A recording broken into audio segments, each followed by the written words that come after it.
Hello, Steve White, Steve White 89. Well, I had some drama today. Um, I live in a building of about 30 people. I'm on the top floor, and there's a few crazy people in the building, basically. There's one guy down the hall. I don't know what happened, but a few months ago, I don't know if he moved in a few months ago or if he just lost his mind a few months ago, but he started stalking around the halls, particularly the other end of the hall where there's stairs and an open area. He just walk up and down and just walk up around the hall and just be ranting and talking to himself and screaming and yelling in this big booming voice that's quite scary, especially when it echoes through the whole building. And this will happen every other day pretty much. It's been happening for a couple of months. Now the police have visited him 4 or 5 times. Usually they come basically saying they're there to check if he's okay because they've had complaints. They just want to see he's okay, and they're always, treading lightly and so forth. And he usually tells them where to go, and they go. Nothing really happens, and each time I'm like, God, let them take him away. And each time they just sort of go away. I'm like, what is the point? I don't even get it. So today, around 4:30, he started up ranting and raving, and like Niagara Falls, I don't hear it anymore. I'm just doing my work on my computer. And then about an hour later, I noticed the police coming. I'm like, oh, for God's sake, you were just here 2 days ago. Like, how long are you going to, stand there and be berated before you leave again, like last time? And I'm like, oh, something different's happening today. Something's happening. So a few more people came, and eventually the hall is just full of people. There's ambulance people, there's mental health people, there's ethnic sensitivity people, shall we say, from his people. I'm not going to say who. He's not white, so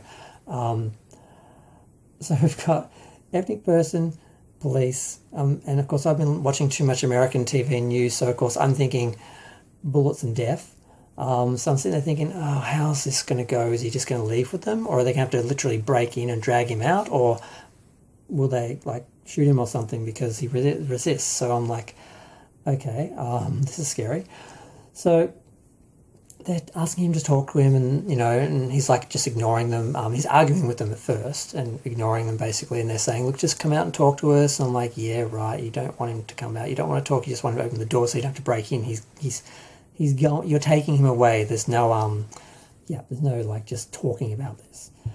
So they keep going. They keep trying. They keep coming back, and of course he keeps ignoring them because he's not stupid. And I'm listening to this and thinking, yeah, I wouldn't be opening my door either.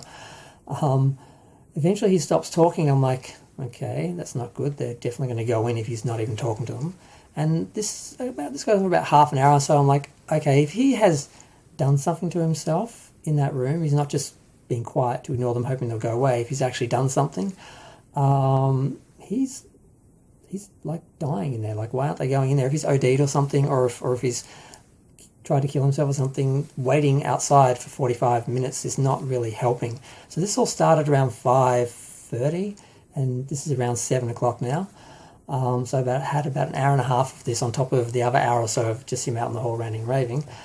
And you can hear them talking and planning, saying, well, we'll do this, we'll do that, you go here, there's people calling people, getting email, asking for email addresses and trying to get paperwork and so forth and all this to make sure what they can do and what they're doing and what they have to do and how they should treat him and what his issues are and so forth. Because the last time I really heard an in-depth conversation that he had with one of these people, who normally just tells him where to go, he'd said that he was on medication, but his prescription ran out and he was going to get some on Monday. I think this was Saturday. And then they came back and are they checking that he actually got the medication? And nothing was really followed up. So this guy's got psychological problems. He's off medication. He's ignoring these people. Apparently he went and visited a relative or someone and caused some trouble there. So they had called because they were concerned that he was having a psychotic break or something.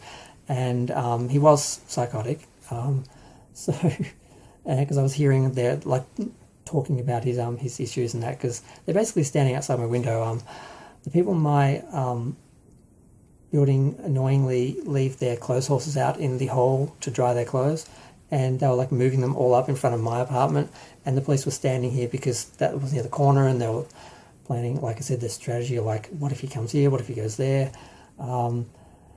So it gets to the point where they're like, okay, look, if you don't open the door, we're going to have to break in. Like, we're going to break in. There's no stopping this, delaying this. Just open the door so we can just come out so we don't have to drag you out.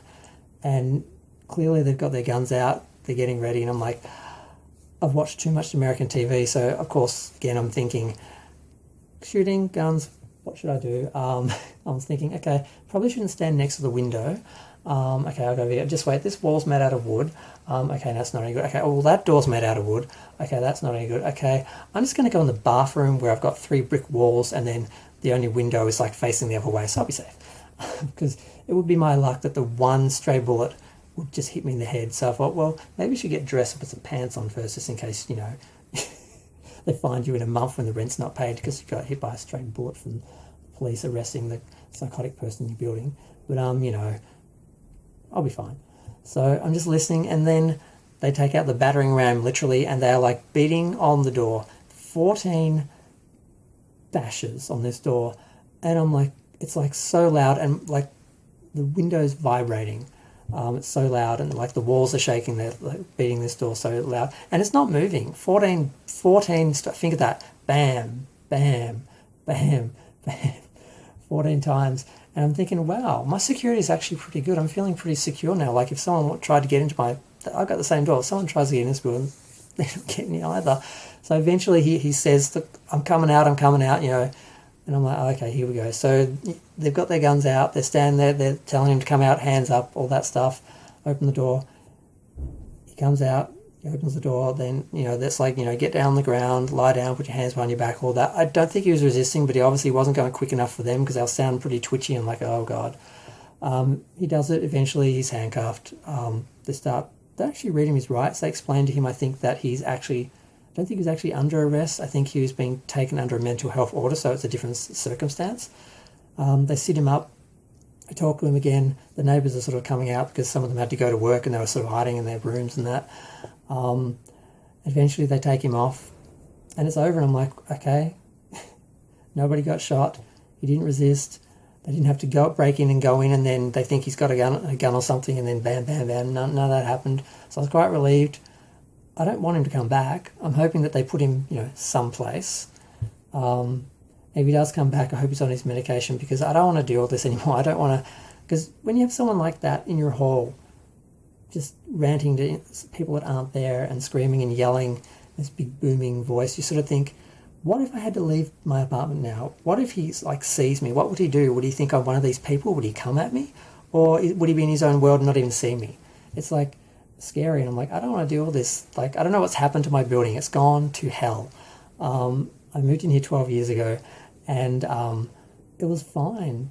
But the last couple of years, we've had one person with psychotic problems, psychiatric problems, who was taken out on a mental health order, which I think was pretty much in the same room. That room's kind of cursed. And then we had the alcoholic, psychotic lesbian who was always threatening me and banging on my door.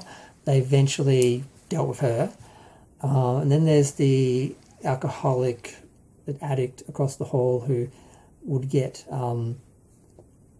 plastered and go on a bender and be listening to loud music all night, and in the hall yelling at everyone, basically taunting us like, look how much noise I can make and you can't do anything. They seem to have dealt with him, but it's just one thing after another. And I'm just like sitting here thinking like, I need to move. I just need to move. But I've been here so long, the area's nice, it's so convenient, I'm 5 minutes walk from everything, and I'm just used to it, and it's like, I don't want to move just because of crazy people. Maybe if I stay another 10 years, they'll all move out. But I don't know I don't know what's happening. I don't know if it's because of the pandemic, because it's the last couple of years that this has mostly happened, mostly during the pandemic.